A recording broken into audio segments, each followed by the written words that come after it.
বাউল আবুল সরকারকে গ্রেপ্তার করা হয়েছে, অভিযোগ এনেছে তিনি নাকি ইসলাম ধর্মকে অবমাননা করেছেন। ভাই, যারা পালা গান গায় তারা অনেক যুক্তি, অনেক কথা, অনেক ডিবেট এগুলো করেই কিন্তু পালা গান গায়। সেখানে কথার পৃষ্ঠে অনেক কথা আসে। সব কথাই যদি ধর্ম অবমাননাকর বলে আপনারা উল্লেখ করেন, তাহলে আমি বলবো আপনারা বোকার স্বর্গে বাস করতেছেন। কেন বলছি বোকার স্বর্গে বাস করছেন? কারণ এটা নিছক একটা ডিপলিটিসাইজেশন। বাউল আবুল সরকার তিনি বাংলাদেশের বাউল কালচারটাকে প্রমোট করেন এবং এটা তার পেশাগত কাজ। সে তার পেশাগত কাজ করতে গিয়ে কথার পৃষ্ঠে অনেক কথা বললেই যদি ধর্ম অবমাননা হয়, তাহলে আমাদের দেশের মাওলানারা প্রতি মুহূর্ত ধর্ম অবমাননা করছে।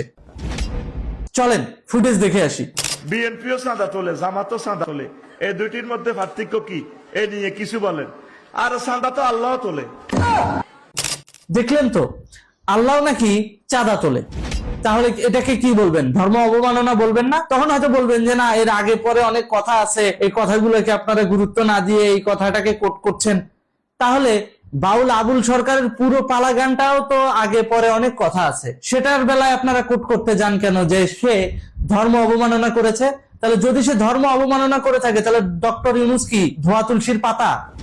তিনি মহানবী হযরত মুহাম্মদ সাল্লাল্লাহু আলাইহি সাল্লামের প্রথম স্ত্রী খাদিজা রাদিয়াল্লাহু তাআলা আনহুর বিরুদ্ধে এই তো গত বছর কথা বলেছে না? The Prophet of Islam, he married a businesswoman.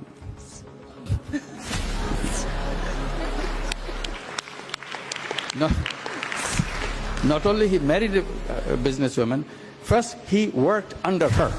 She took a job. She took a job under her. Later, he married her. I said, if you want to be a good Muslim,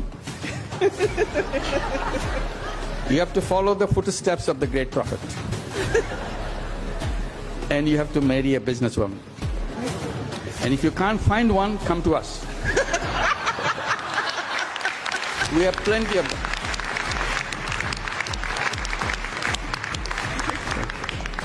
তিনি গত বছর এভাবে বলেছেন যে বিবি খাদিজার ধন সম্পদ দেখে মহানবী সাল্লাল্লাহু আলাইহি সাল্লাম নাকি খাদিজা রাদিয়াল্লাহু তাআলা আনহুকে বিয়ে করেছেন। এটা আমার কথা না, এটা ডক্টর ইউনূসের কথা। তাহলে ডক্টর ইউনূস কি ধর্ম অবমাননা করলো না?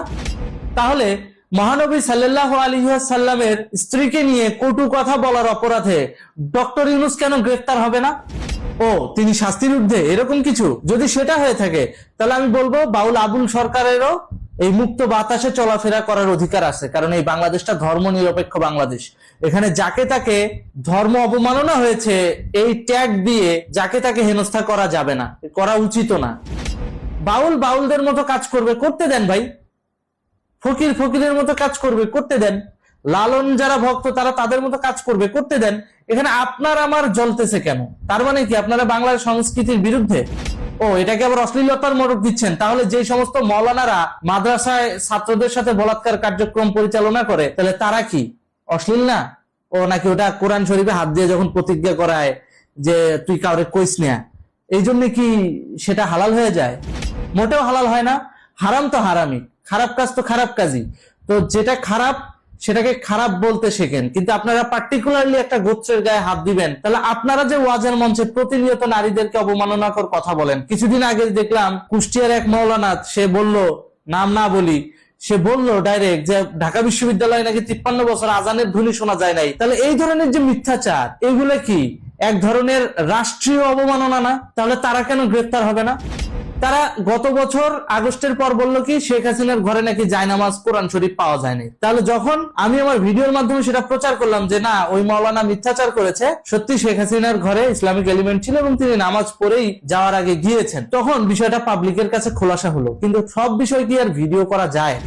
একটা কিছু তো মস্তিষ্ক দিয়েও চিন্তা করতে হয়, কিছু কিছু বিষয় তো মস্তিষ্ক দিয়েও চিন্তা করতে হয়। তাহলে এই বিষয়গুলো আপনারা কেন পর্যালোচনা করেন না? কেন আমার দেশের ধর্ম ব্যবসায়ী গোষ্ঠীদের দ্বারা আমার দেশের বাউলরা নির্যাতনের শিকার হবে? কেন আমার দেশের কালচার আজকে জিম্মি হয়ে থাকবে পাকিস্তানি প্রেতাত্মাদের দখলে? কেন ওদের কাছে কেন জিম্মি হয়ে থাকবে আমার দেশের সংস্কৃতি? এটার জন্যই কি বাংলাদেশ স্বাধীন হয়েছিল? বর্তমান জেনারেশন স্বাধীন করলো, লাল স্বাধীনতা নিয়ে আসলো, দেশটাকে কি এভাবে রসাতলে পাঠিয়ে দেওয়ার জন্য? সিদ্ধান্ত আপনার, মতামত আপনার। আপনি আপনার মতামত কমেন্টে জানান। ধন্যবাদ।